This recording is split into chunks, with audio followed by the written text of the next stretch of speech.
Labour and their MPs always blame the Tories whenever they face a grilling session in Parliament, and sometimes they start blabbering when they don't know how to answer the question.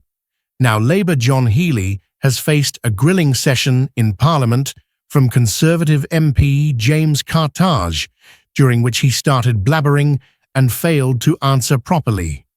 Did you know that over 95% of our viewers aren't subscribed to the channel? We totally understand. Life gets busy and it's easy to forget. But here's the thing. Subscribing is completely free, and it helps us keep bringing you the content you love. So why not take a second to hit that subscribe button and be part of our community?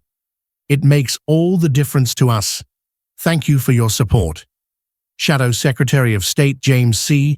thanked Mr. Speaker and emphasized that one of the key takeaways from the war in Ukraine for the UK's military is the pressing need to boost the defense industry and increase its capacity. However, today, Mr. Speaker, we learned from ADS that British defence manufacturers will face a £600 million tax hike this Parliament due to higher national insurance contributions.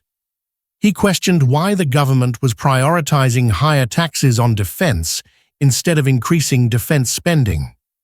On the other hand, James C. stressed that the government is backing British industry and supporting firms that can design, invent, and manufacture within the UK, contrasting this approach with the industrial policies of the previous government. He highlighted a recent visit to Derby, where he was able to announce an 8-year contract with Rolls-Royce, which will support over 200 apprentices annually and benefit thousands of small businesses across the country. He also addressed the Unity deal and mentioned that he had negotiated it, as noted by the Honourable Lady, the Defence Procurement Minister. Despite this, he criticised the Secretary of State for their complacency on taxes, pointing out that not only is the defence industry being taxed, but also children's education and death-in-service payments. The defence sector, according to James C., is under attack from multiple fronts. He raised the question of whether this is how the government plans to fund its Chicho's deal.